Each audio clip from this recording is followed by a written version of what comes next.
සමාජයම ඔබාව ගුණාට අල්ලනවා. දැන් මේ මම දැක්ක මේ පහුගිය දවස්වල මේ කේශ ධාතුයි කියලා අඟල් 4-5 දිග කොණ්ඩ. මම නම් අහලා තියෙන බුද්ධ ආගමේ ගෞතම බුදුහාමුදුරන්ට කොණ්ඩයක් තිබිලා නැහැ. ඒකට එහෙනම් මොකටද ජාතිය ගැන අහන්නේ? මොකටද කුලය ගැන ප්‍රශ්න කරන්නේ? ඒවා කිසි තේරුමකට නැති දේවල්. මිනිහගේ ජාතියෙන් කුලයෙන් ආගමෙන් කිසිම වැඩක් නැහැ. ඒ මිනිස්යාගේ ඥානවන්ත භාවය, ප්‍රඥාවන්ත භාවය, ගුණවන්ත භාවය, ආත්ම දමනය, විමුක්තිය, ශික්ෂණය, මෝක්ෂය ගැන ප්‍රශ්න කරන්න. කාලය කියන්නේ මනුස්සයාගේ හිතට දැනෙන හැඟීමක්. සිතුවිලි වලට සාපේක්ෂව. කාලය සිතුවිලි දෙකකට සාපේක්ෂයි. ඇල්බර්ට් අයින්ස්ටයින් උන් එහෙනම් කිව්වේ කාලය අවකාශයට සාපේක්ෂයි කියලා. මම නම් ඒක පිළිගන්නේ නැහැ. මම පිළිගන්නේ කාලය සිතුවිලි දෙකකට සාපේක්ෂයි. මිනිසුගේ ජීවිතවල බලාපොරොත්තු ඉවරයක් නැහැ. මිනිසු කවදාකවත් ඉවර කරන්න බැරි, අවසන් කරන්න බැරි අනාගතයක් ගොඩනගාගෙන. අපිට කුඩා කාලේ ඉඳලා ගෙදරින් උගන්වන්නෙත්, ඉස්කෝලෙන් උගන්වන්නෙත්, ඥාතීන් උගන්වන්නෙත්, හැමෝම උගන්වන්නේ පේන්නේ නැති අනාගතයක ජීවත් වෙන්න කියලා. කවුරුත් අපිට කියන්නේ ඇවිල්ලා පේන දැනෙන සීමාව තුළ වර්තමානයේ ඉන්න කියලා. මම ඔබට ඒක කියනවා. මම ඔබට කියනවා පේන්නේ නැති අනාගතේ ජීවත් වෙන්න යන්න එපා. ඒක පේන්නේ නැහැ නේ කවදාවත්. හැමදාම හිතින් අනාගතයක් හදනවා. හැමදාම හිතින් හදාගන්න එක එක. ඒක තුල ජීවත් වෙනවා. හැබැයි ඒක තුල මේ මානසික ලෝක හදාගන්නවා. මානසික ලෝක හදාගන්නවා කියලා කියන්නේ හිතින් එක එක ඒවා හිතලා නිකන් මේ මනසින් මනෝ ලෝක හදාගන්නවා. මේ මනෝ ලෝකවල ජීවත් වෙනවා. මනෝ ලෝකවල ජීවත් වුණාට යාගේ සැබෑවටම ජීවත් වෙන ලෝකයේ තුලට එයාට එන්න සිද්ධ වෙනවා. ජීවිතයේ දුක, වේදනාව මේ සියල්ලට මිනිස්සු මුහුණ දෙනවා. හැබැයි මිනිස්සු කාටවත් තේරෙන්නේ නැහැ මේවයි ගැලවෙන්නේ කොහොමද. මේ සියල්ලෙන් ගැලවෙන ලේසි ක්‍රමයක් තියෙනවා. මේ සියල්ලෙන් නිදහස් වෙන මාර්ගයක් තියෙනවා. සදහටම ගැලවිලා සංසාර විමුක්තිය සාක්ෂාත් කරන ක්‍රමවේදයක් තියෙනවා. ඒ ක්‍රමවේදය අහන්න. ඒ ක්‍රමවේදය විවෘත මධ්‍යස්ථ මතධාරියෙක් ලෙස ශ්‍රවණය කරන්න. මුළු සමාජයම ඔබව ගුණාට. දැන් මේ මම දැක්ක මේ පහුගිය දවස්වල මේ කේශ ධාතුයි කියලා අඟල් 4-5 දිග කොණ්ඩ. මම නම් අහලා තියෙන බුද්ධ ආගමේ ගෞතම බුදුහාමුදුරන්ට කොණ්ඩයක් තිබිලා නැහැ. සුත්ත නිපාතේ සුන්දරීක සූත්‍රයේ තියෙන්නේ සුන්දරීක බමුණා බ්‍රාහ්මණයෙක් හොයනවා භවශේෂය දෙන්න. ඉතින් මේ යාගය කළා ඉතුරු වෙච්ච දාන ටික දෙන්න. ගෞතම බුදුහාමුදුරුවෝ ගහක් යට වැඩ සිටිනවා ඔළුවේ ඉඳලා සිවුරෙන් වහගෙන. එතකොට අර බමුණ කල්පනා කරනවා මේ බමුණෙක් ඉන්නවා හැබැයි ඔළුවේ ඉඳලා වහගෙන ඉන්නේ. මෙයා එතකොට අර ඉතුරු වෙච්ච භවශේෂය අරගෙන ගෞතම බුදුහාමුදුරුවෝ ළඟට යනවා. යා මුන්නාන්සේ කරන්නේ මොකද්ද? මෙහෙම ඔළුව එහෙම අරිනවා. ඔළුව ඇරියාම සුන්දරීක කියනවා බමුණෙක් නෙවෙයි ශ්‍රමණෙක් කියලා. බමුණෙක් නෙවෙයි ශ්‍රමණෙක් කියනවා. මම අහන්නේ ඇයි ගෞතම බුදුහාමුදුරුවෝ ඔළුවේ ඉඳලා වහගෙන හිටියේ? ඔළුවේ ඉඳලා වහගෙන හිටියේ දන්නවා දැන් මෙයා දාන මේ යාගේ ඉවර වෙලා මෙයා ඉතුරු වෙච්ච දාණය දෙන්න මේගොල්ලන්ගේ ජාතිය එක්කෙනෙක් හොයනවා. මේගොල්ලෝගේ ජාතිය කට්ටිය අඳුනගන්නේ කොණ්ඩේ. හැබැයි උන්වහන්සේට කොණ්ඩේ නෑ. උන්වහන්සේ ශ්‍රමණෙක්. ශ්‍රමණයාට කොණ්ඩේ නෑනේ. ශ්‍රමණයාට කොණ්ඩේ තිබ්බහම කැතයිනේ. ඒ නිසා උන්වහන්සේ ඔළුවේ ඉඳලා වහන් හිටියා. ළඟට ආවම ඔළුව ඇරියා. ඇරියාම කිව්වා බමුණෙක් නෙවෙයි ශ්‍රමණෙක් කියලා. එතකොට කිව්වා මම මේ භවවිශේෂය අරගෙන මගේ දානේ මහත්ඵල කරගන්න මහා බඹුගේ කටින් ඉපදිච්ච බමුණෙක් සොයමින් යනවා. තමුන්නාන්සේ මහා බඹුගේ කටින් ඉපදිච්ච බමුණෙක් නෙවෙයිනේ. තමුන්නාන්සේ මහා බඹුගේ යටිපතුලෙන් පහළ වෙච්ච ශ්‍රමණෙක්. එතකොට ඇහුවා උඹට ඕන මහා බඹුගේ කටින් ඉපදිච්ච කෙනෙකුට දන් දෙන්නද? නැත්නම් ඇත්තටම සිල්වත් ඥානවන්තයෙකුට යමක් පූජා කරලා පින් රැස් කරගන්නද කියලා. මට නම් අවශ්‍ය ස්වාමීනි ඇත්තටම ඥානවන්ත සිල්වතෙකුට යමක් දීලා පින් රැස් කරගන්න. ඒතර එහෙනම් මොකටද ජාතිය ගැන අහන්නේ? මොකටද කුලය ගැන ප්‍රශ්න කරන්නේ? ඒවා කිසි තේරුමකට නැති දේවල්. මිනිහගේ ජාතිය කුලයෙන් ආගමෙන් කිසිම වැඩක් නැහැ. ඒ මිනිස්යාගේ ඥානවන්ත භාවය, ප්‍රඥාවන්ත භාවය, ගුණවන්ත භාවය, ආත්ම දමනය, විමුක්තිය, ශික්ෂණය, මෝක්ෂය ගැන ප්‍රශ්න කරන්න කියලා කිව්වා. අපි දන්න බුදුහාමුදුරන්ට කොණ්ඩේ තිබිච්ච වෙච්ච නැති බව සුත්ත නිපාතේ සුන්දරීක සූත්‍රයේ සාක්ෂි දරනවා. ඒ වුණාට කේශ ධාතු වල දිග දැක්කම සැකත් හිතනවා මේවා අස්සවලිග දත් කියලා. එක්ක බුදුහාමුදුරනේ අද ඉන්න මේ ගෑනු වගේ කොණ්ඩේ වැව්වද කියලාත් මට සැකයි. ඔය කියන විදිහට. ඒ කියන්නේ මුළු සමාජෙම මෝඩ කරනවා. ධාතු වැදීමේ නෙමෙයි ප්‍රශ්නය. බොරුවට වැදීම. හැමෝම මේ භෞතික දේවල් සොයනවා. ධාතු අරම හොයනවා. හැබැයි ධර්ම ධාතුව, නිර්වාණ ධාතුව ගැන කවුරුවත් හොයන්නේ නැහැ. ඔතනනේ තියෙන ප්‍රශ්නය. නිර්වාණ ධාතුව හරියට තියෙනවා. වෙන තේරුමක් නැති කියන්නේ මුළු සමාජයම වැටිලා තියෙන්නේ. මේ ආගම කියන එක මේ මිනිස්සු යැපෙන ක්‍රමයක් කරගෙන. එක එක ඒවා මිනිස්සුන්ට දීදී ඒවයි මිනිස්සු නඩත්තු කර කර තියෙනවා. හැබැයි කවුරුවත් මිනිස්සුගේ හිතේ තියෙන දුක නිවන්නේ නැහැ. මා ඔබට කියන්නේ සදාවටම මනුෂ්‍ය වර්ගයාගේ සිතේ ඇති දුක නිවන්න කියලා. ඒ දුක නිවන්නේ මනුෂ්‍ය වර්ගයාගේ දුක නිවන කෙනෙක් නම් එයා ගොඩක් ඥානවන්තයෙක් වෙන්න ඕන. නැති කෙනෙකුට ඒක කරන්න බෑ. අපි කොහොම මිනිස්සු පේන්නේ නැති අනාගතයකට ජීවත් වෙනවා. පේන්නේ නැති අනාගතයක් අල්ලගෙන ඉන්නවා. මජ්ක්‍ධිම නිකායේ සූත්‍රකරත්ත සූත්‍රය කියලා. බද්දේකරත්ත කියලා කියන්නේ සුන්දර රාත්‍රියක් පිළිබඳව කරන දේශනාව. රාත්‍රියක් සුන්දර වෙන්නේ කිසි ප්‍රශ්නයක් නැතුව නිින්ද ගියොත්නේ. දැන් අපි හැමෝටම ජීවිතයේ අත්දැකීමක් තියෙනවා දීර්ඝ රාත්‍රිය හා කෙටි රාත්‍රිය පිළිබඳව. රාත්‍රිය දිග වෙන්නේ ඇයි? ප්‍රශ්න වැඩි වුණාම. රාත්‍රිය කෙටි වෙන්නේ ඇයි? ප්‍රශ්න නැති වුණාම. ඒතර මම අහන්නේ ඇත්තටම මේ ප්‍රශ්න තියෙනකොට රෑ වැඩි වෙනවද කියලා? නෑනේ. ඒ කියන්නේ ප්‍රශ්න නැති වුණාම රෑ කොට වෙනවද කියලා? ඒත් නෑ. එහෙනම් මොකද්ද මේ වෙන්නේ? කාලය කියන්නේ මිනිස්යාගේ හිතට දැනෙන හැඟීමක්. සිතුවිලි වලට සාපේක්ෂව. කාලය සිතුවිලි දෙකකට සාපේක්ෂකයි. ඇල්බර්ට් අයින්ස්ටයින් උන්වහන්සේ කිව්වේ කාලය අවකාශයට සාපේක්ෂකයි කියලා. මම නම් ඒක පිළිගන්නේ නැහැ. මම පිළිගන්නේ කාලය සිතුවිලි දෙකකට සාපේක්ෂයි. කාලය කියන හැඟීම මනුස්ස සිතේ සිත හා සිතුවිලි හට ගන්නකම් ඇති වෙන හැඟීමක් පමණයි. මනුස්ස සිත හා සිතුවිලි වලින් විනිර්මුක්ත කළාම ඒ කියන්නේ සමාපත්තියකටපත් කරනවා. අපි සමාපත්තිය ගැන අහලා තියෙනවා. සුතාපන්න සකෘදාගාමී අනාගාමී අරහත් නිරෝධ ඵල සමාපatti පහක් බුද්ධ වචනේ තියෙනවා. අන්න ඒක තමයි කාලයෙන් අයින් වෙන එකම ක්‍රමය. එතකොට කාලේ දිගවීමක් කොටවීමක් ගැන කතා කරන්න බෑ. සිතේ දිගවීමක් කොටවීමක් තියෙන්නේ. මිනිස්සු කියනවා ඊයේ රාත්‍රී හරි දිගයි මට නිින්ද ගියේ නෑ. බලනකොට හිතේ ප්‍රශ්නයක්. එතකොට කිසිම ප්‍රශ්නයක් නැතුව නිදා ගන්න නම් මොකද්ද වෙන්න ඕනේ? රාත්‍රී කොට වෙන්න නම් කිසිම ප්‍රශ්නයක් නැති වෙන්න. කිසිම ප්‍රශ්නයක් නැති වෙන්න නම් මොකද්ද වෙන්න ඕනේ? දැන් හුඟක් අය දැන් මේ දේශනාව අහන බොහෝ අය රැයට ගොඩක් වෙලාවට කල්පනා කරනවා. ඒගොල්ලෝ කල්පනා කරන්නේ දේවල් දෙකක් ගැන. මම මේ කියන්නේ හොඳට කල්පනාවෙන් අහන්නේ. එක්ක අතීතයේ වෙච්ච දේවල් කල්පනා කරනවා. මට ආරයා මෙහෙම කළා. මට ආරයා ගැහුවා. මට ආරයා බැන්නා.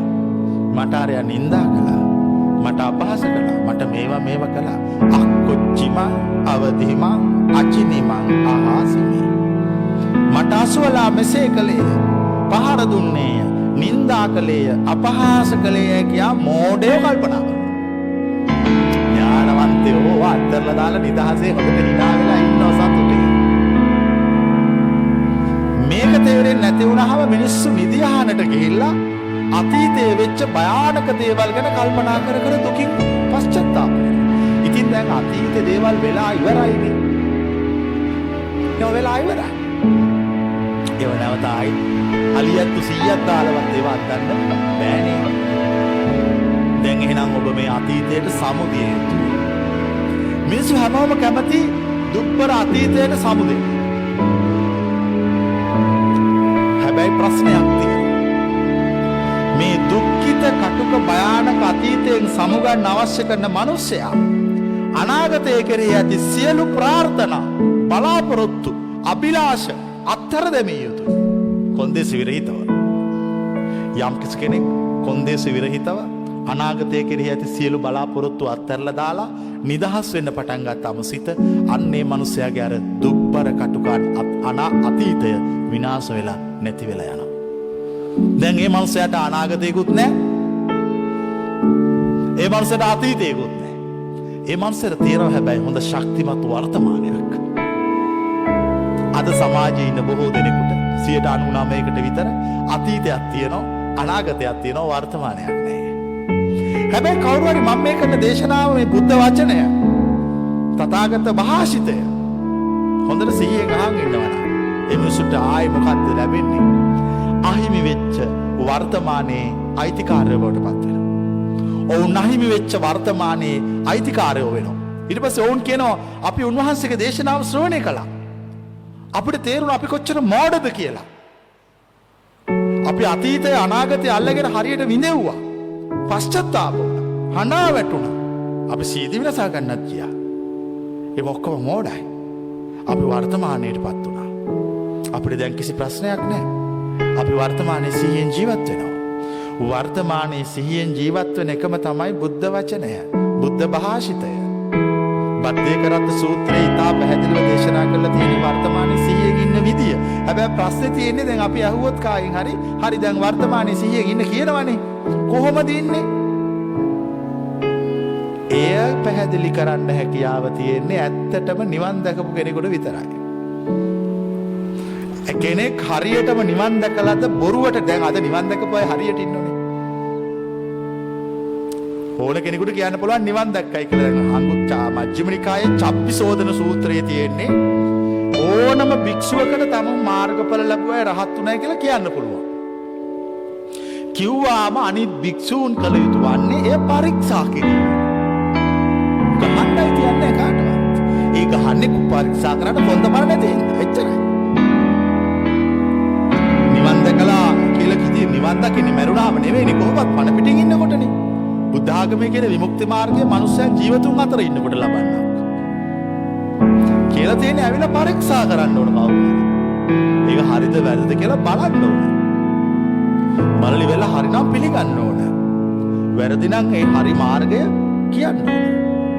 ඒ නිසා මතක මේ පැහැදිලි කරන මේ නිවන් මාර්ග, මේ කියන මේ පැහැදිලි කරන්නේ නිර්වාණ මාර්ගය මේ ලෝක වශයෙන් සාක්ෂාත් කරන මාර්ගයක් මිසක් පරලෝක වශයෙන් සාක්ෂාත් කරන මාර්ගයක් නෙවෙයි. අනික මට නම් විශ්වාස නැහැ මරුණයින් පස්සේ මොකක් හරි දෙනවා කියලා. මම නම් ඒක පිළිගන්නෙත් නැහැ. මම පිළිගන්නේ දැන් ලැබෙන එකක් විතරයි. බුද්ධ වචනේ සම්දිට්ඨිකයි.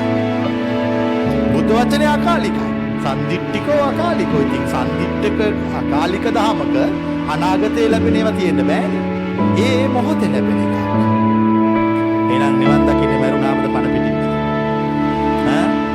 මිනිස්සු පණ පිටින් නිවන් දකින්නේ. හැබැයි අපි උදේ පාන්දර කවුරුරේ නැගිට ගමන් ගිහලා සෙත් පතනෝ නිවන් සප ලැබේවා කියලා. ඒක ඇත්තටම කලන්තේ දාලා වැටෙනවා.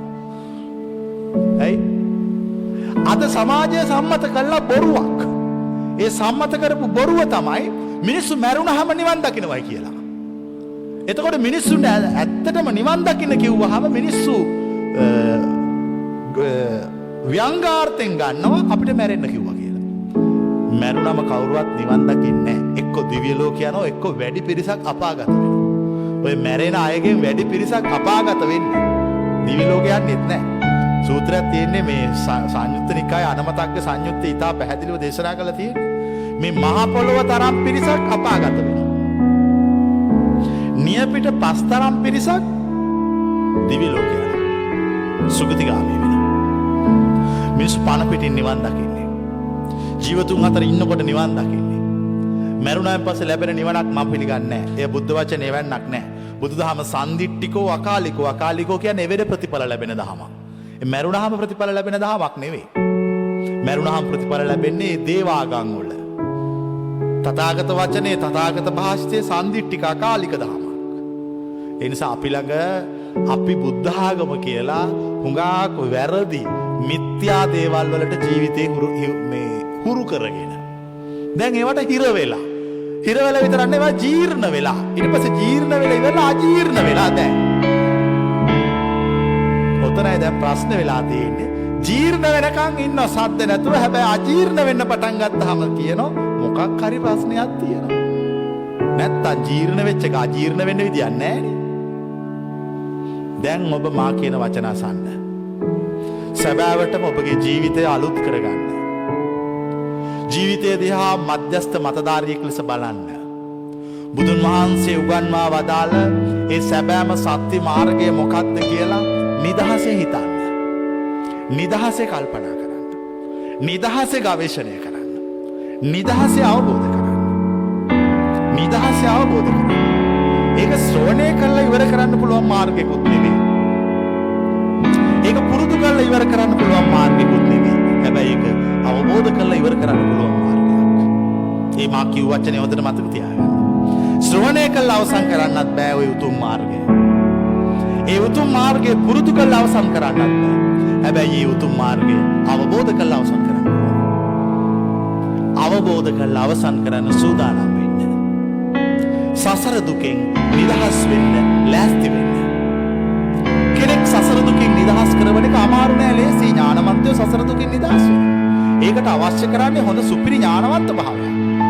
හොඳ ඥානයක් තියෙන අය සසර දුකින් නිදහස් වෙන්න. සිල්වතුන් නෙවෙයි සසර දුකින් නිදහස් වෙන්නේ, ඥානවන්තයෝ සසර දුකින් නිදහස් වෙන්න. සම්මා සම්බුද්ධත්වයට පත් වෙන්නේ සිල්වතුන් නෙවෙයි, ඥානවන්තයෝ සම්මා සම්බුද්ධත්වයට පත් වෙන්නේ. අරහත් බවට පත් වෙන්නේ සිල්වතුන් නෙවෙයි, ඥානවන්තයෝ අරහත් බවට පත් වෙන්නේ. අපි අහලා දෙනවා අඟුලිමාල මහා දාමරිකේ. මීමරුවෙක්. අතපයේ ලේ ගාගෙන, ඇඟිලි කපාගෙන, කඩු ළඟ තියාගෙන තමයි බුද්ධ වචනේ ශ්‍රවණය. හැබැයි ඒ ලේ තිබ්බ කියලා සෝවාන් නොවී සිටියේ නෑ.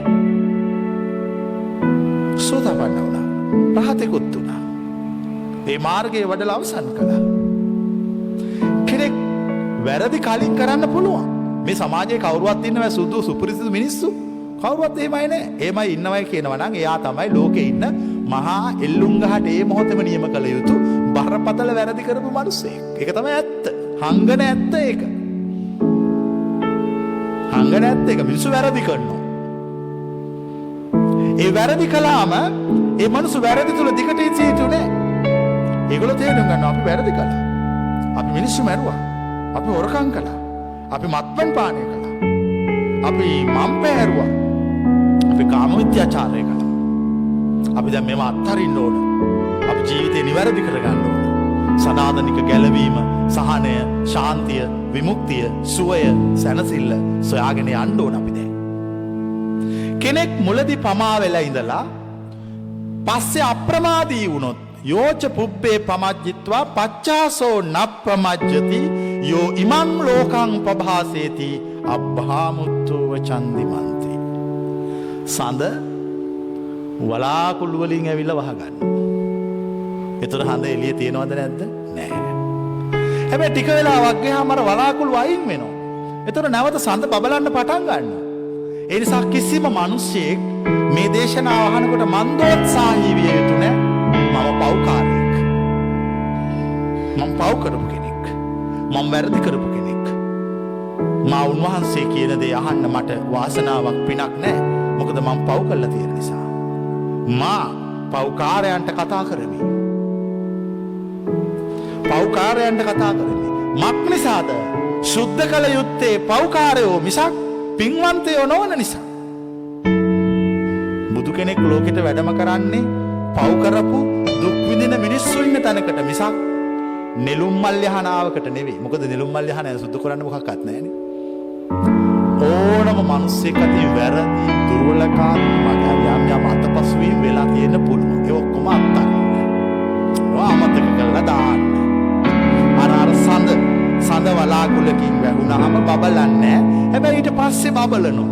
හැම මොහොතෙම අලුත් වෙන්න. හැම මොහොතෙම අලුත් වෙන්න. පරණ වෙච්ච අඩුපාඩුව හදන්නත් බෑනේ. දැන් වෙලා ඉවරයිනේ. ඔක්කොම අත්හැරලා දාලා හොඳට hina වෙලා හොඳට නිදහසේ ඉන්න. හැබැයි සසරින් නිදහස් වෙන්න. ඒ සඳහා බුද්ධ වචන ශ්‍රවණය කරන්න. ඒ සඳහා නිර්වාණ මාර්ගය අසන්න. නිර්වාණ මාර්ගය අසනවා කියලා කියන්නේ හරස් ප්‍රශ්න කරමින් අසන්න. අපි කිව්වට පිළිගන්නේ නැහැ මේ මාර්ගය. අපි ප්‍රශ්න අහනවා. හරස් ප්‍රශ්න අහනවා 100ක් අහනවා. හරස් ප්‍රශ්න 100 මදි කියලා හිතනොත් හරස් ප්‍රශ්න 1000ක් අහනවා. හරස් ප්‍රශ්න 1000ක් මදි කියලා හිතනොත් හරස් ප්‍රශ්න ලක්ෂයක් අහනවා. ලක්ෂයක් මදි කියලා හිතනොත් දසලක්ෂයක් අහනවා ප්‍රශ්න. දසලක්ෂයක් මදි කියලා හිතනොත් ප්‍රශ්න කෝටියක් අහනවා. අහලා ඉවර වෙලා තමයි අපි නිගමනය කරන්නේ මේ බුද්ධ වචනේද නැද්ද කියලා.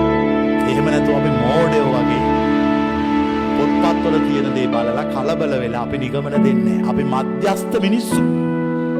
මධ්‍යස්ථ මිනිස්සෙක් වන්න. දැන් ඔය ඡන්ද කාලේට කතා වෙන වචනයන්නේ පාවෙන ඡන්දදායකය කියන එක. මා ඔබට කියන්නේ පාවෙන ඡන්දදායකයෙක් වන්න කියලා. මං කියපු දේ තේරුණාද? ඒ කියන්නේ මේ මධ්‍යස්ථ මතධාරියෙක් වන්න. කොයි පැත්තකටවත් ඇලිලා ඉන්න එපා. ඒකට කරදරයි. හරි වදයක්. නිදහසක් නැහැ කිසිම ජීවිතේ. දෙවිල්ලක් විතරයි තියෙන්නේ. නිදහසේ ඉන්න. නිදහසේ ලෝකෙ දෙස බලන්න. නිදහසේ ජීවත් වෙන්න. කිසි දෙයකට බැඳෙන්න එපා. මිනිස්සු ජීවිතයේ දේවල් වලට බැඳිලා. ඒ බැඳිච්ච දේවල් අහිමි වෙනකොට මිනිස්සු අඬනවා. විලාප තියෙනවා. ඒතර මං අහන්නේ මේ මිනිස්සු අඬන්නේ ඇයි? යම් දේවල් වලට බැඳිලා හිටපු නිසා.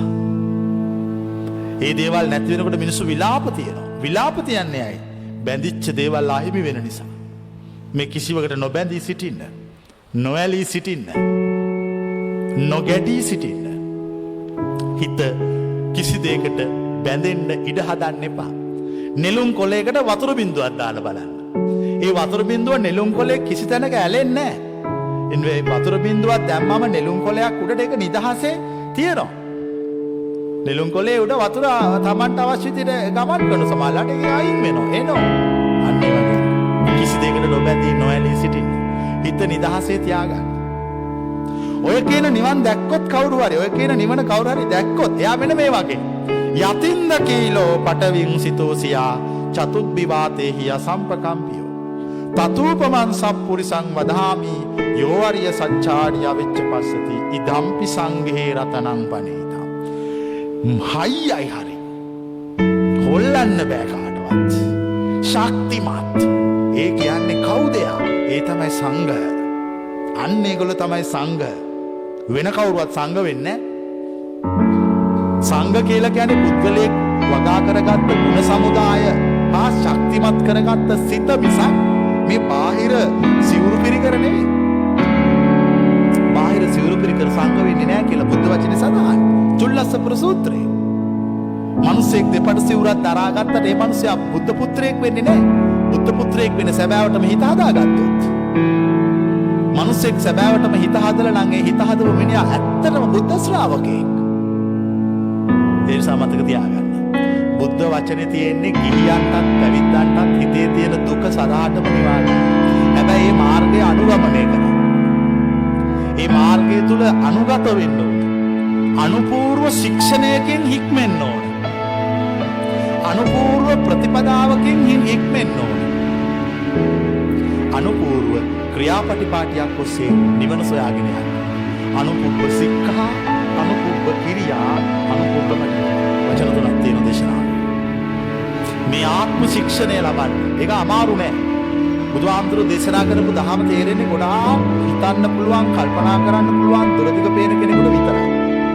මෝඩයන්ට ඒක තේරෙන්නේ නෑ. මෝඩව හැමදාම කරන්නේ අබ ගහක අබ හැදුනාම ඒ අබ ගහට බැන බැන ඉන්නවා. බඩගින්නේ. හැබැයි ඥානවන්තයෝ කරන්නේ මොකද්ද? අඹ ගහට බනින්නේ අඹ හැදුනාම අඹ ටික කඩාගෙන හොඳට කාලා බීලා මේ බඩගින්න නිවාගෙන එතනින් යනවා. මෝඩයෝ අඹ ගහට බැන බැන ඉන්නවා. හැබැයි අඹ ගහට බැන්නයි කියලා අඹ නොහැදි තියනවද? ඒත් නැහැ. අඹත් හැදෙනවා. අඹ ගහට බැන්නයි කියලා අඹ කඩන මිනිස්සුන්ට කඩන්න දෙන්නේ නැතුව ඉන්නවද අඹ ගහ? ඒත් නැහැ. ඒත් නැහැ. කැමති මිනිස්සු බනිනවා. කැමති මිනිස්සු හොඳ කියනවා. මේ ලෝකේ තියෙන දෙකක් මේක. මේ දෙකට කම්පාන වෙ සිටිනවා. මේ මම වගේ වෙන්න. සිය ගානක පිරිසක් ඇවිල්ලා විනාශ කරන්න හැදුවත් ළඟටවත් ලං වෙන්න බැරි තරම් තමුන්ගේ මනස ශක්තිමත් කෙනෙක් වෙන්න. සිය ගානක් අව්‍යාවිද අරගෙන ඇවිල්ලා විනාශ කරන්න හැදුවත් ළඟටවත් ලං වෙන්න බැරි තරම් ආත්ම ශක්තියකින් යුතු ශ්‍රේෂ්ඨ මිනිසෙක් වෙන්න. මම වගේ වෙන්න. ඒතර කවදාකවත් කාටවත් වරද්දන්න බෑ පාර. සියල්ල කෙරෙහි ඇති බලාපොරොත්තු අත්හැරලා දාලා නිදහස් මතධාරියෙක් වෙන්න. මධ්‍යස්ථ මතධාරියෙක් වෙන්න. මධ්‍යස්ථ මතධාරියෙක් ලෙස ලෝකය දකින්න. ලෝකය දැකලා සත්‍ය සොයාගෙන යන්න. සත්‍ය සොයාගෙන යන්න. ලෝකේ අවුරුදු 10 ගානකට සැරයක් සත්‍ය පහළ වෙනවා. හැබැයි ඒක රහසේ තියෙන්නේ. ඒ රහසේ තියෙන සත්‍ය මොකක්ද කියලා හොයාගන්න. ඒක විවෘත කරගන්න. විවෘත කරගෙන ඒ අමෘතය පානය කරන්න. ඒ අමෘතය පානය කළා අජරාමර වෙන්න. ඒකට දැන් ඔබට වෙලාව ඇවිල්ලා තියෙනවා. ඒ සඳහා මධ්‍යස්ථ මතධාරියෙක් ලෙස සැබෑම බුද්ධ වචනය ගවේෂණය කරන උතුම් ඥානවන්තයෙක් වෙන්න අවශ්‍ය කරන පරිසරය ජීවිතය තුළ මොහොතින් මොහොත හදාගන්න. එතකොට ජීවිතය වාසනාවන්ත වෙන්නේ. මිනිස්සු හරි දුකින් ඉන්නේ. බලන්න දැන් මෙතන ඉන්න මිනිස්යන්ගෙන් සමහරු වැඩි පිරිසක් තරුණ වයසේ අය. ඒ අතර මහලු වෙච්ච අය ඉන්නවා. ඒ අතර හොඳටම වයසක අයත් ඉන්නවා. දැන් තව අවුරුදු 5 10ක් යනකොට ඔය හොඳටම වයසට ගියපු අය මොනෝ වෙලාද? ඒගොල්ලෝ මැරිලා. එතකොට අර ටිකක් වයසට ගියපු අය වෙනකොට මොනෝ වෙලාද? ඒගොල්ලෝ වයසට ගිහින්. අර තරුණ හිටපු අය මොනෝ වෙලාද? මැදි වයසට ඇවිල්ලා. ඒ කියන්නේ ලෝකේ ගලනවා. ලෝකේ ගලනවා. මේ ගලන එක නවත්තන්න කාටවත් බෑ. ගලනවා. මා ඔබට කියන්නේ ගලන එක නවත්තන්න බැරි නිසා ගලන එකෙන් ගැලවිලා යන්න කියලා. මේ ගලන එක නවත්තන්න කාටවත් බෑ. ගඟ ගලනවා. දැන් කවුරු හරි ගඟකට වතුර ගේන්න යනවා. ගිහලා කියනවා මට වතුර ගන්න බෑ ගඟ ගලන නිසා. එතකොට ඒ කියන්නේ එයා වතුර ගන්න ගඟ මොන වෙනකන් ඉන්නවා කියන එක අදහසක් දුන්නේ. එයා කිව්වා මට ගඟ ගලන නිසා වතුර ගන්න බෑ කියලා. ඒ කියන්නේ එයා කියනවා මම ගඟ නැවතුනහම වතුර ගන්නවා. මම අහන්නේ ගඟ නැවතුනහම වතුර තියනවාද කියලා. ගඟ නැවතුනහම ගඟේ කියන්නේ නෑ නේකට. ගලන ගඟෙන් වතුර ගන්න. ගලන ගඟෙන් ගන්න. ලෝකෙට ලෝකෙ ගලාගෙන යනවා. ලෝකෙ වෙනස් වෙනවා හැම මොහොතකම. වෙනස් වෙවි ගමන් කරනවා. ඒ වෙනස් වීම තුළ ඒ වෙනස් වීම අවබෝධ කරගන්න නිශ්ශබ්ද. වෙනස් වීම අවබෝධ කරගන්න. වෙනස් වීම නවතින්නේ නැහැ කවදාවත්. කවදාකවත් තරුණයෙක් ළමෙක් වෙන්නේ නැහැ. මහල්ලෙක් වෙනවා මිසක්. කවදාකවත් ලෝකේ මහල්ලෙක් තරුණයෙක් වෙන්නේ නැහැ. මැරෙනවා මිසක්. මම මේ කියනවා කල්පනා කරන්න. ජීවිතය පිළිබඳ විවෘත මධ්‍යස්ථ මතධාරියෙක් ලෙස හිතන්න. ඒකයි බුද්ධ ආගම.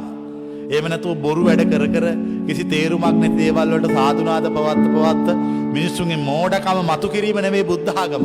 මිනිස්සුන්ගේ ඥානය මතු කිරීමයි බුද්ධ ආගම. හැබැයි පවතින සම්ප්‍රදාය තුල තේරෙන්නේ මිනිස්සු ගොනාට ඇඳුවාම යමක් ලබා ගන්න ප්‍රමාණය වැඩි. ඒ නිසා මිනිස්සු මුලාවටපත් වෙනවා. මිනිස්සුන්ගේ ඇස් වහනවා, කන් වල ඇබ ගහනවා. මා ඔබට කියන්නේ වැසූ ඇස් අරින්නේ නැහැ කියා.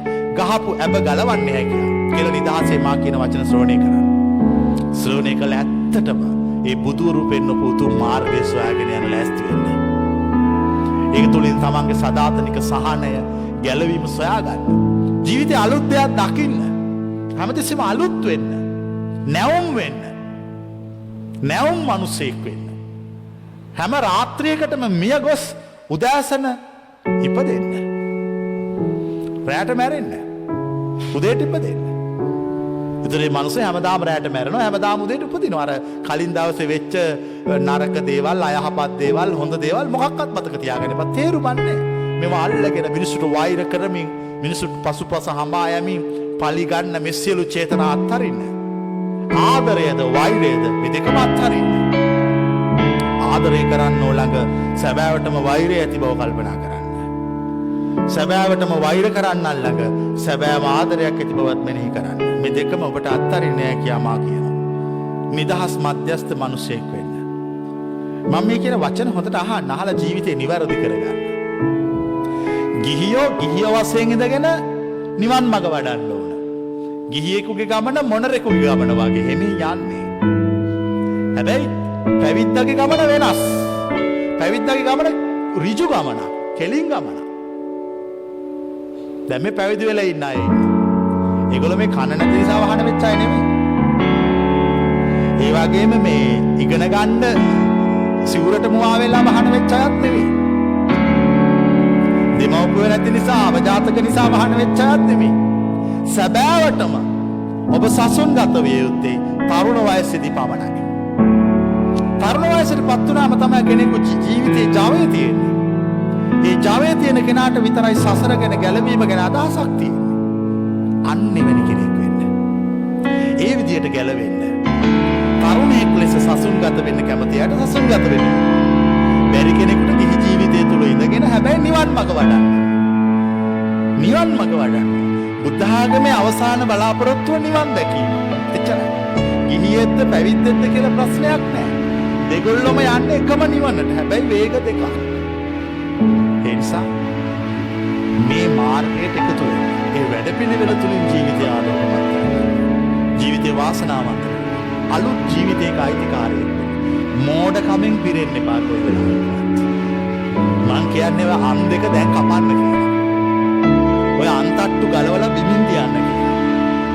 නිදහසේ අහන්න කියලා මං කියන වචන. ඒ වගේම කියන්නේ අන්තට්ටුව බිමින් තිබ්බට මදි. ඔක්කොටම කලින් වල්ගේ කපා ගන්න. මේ කියනවා පොඩ්ඩක් කල්පනා කරන්න. මොනවද මේ කියන කතා? අන්තට්ටු බිමින් තියන්න කියනවා, වල්ගේ කපා ගන්න කියනවා. නොකියා කියන්නේ කවුරු ගැන කියලාත් හිතා ගන්න.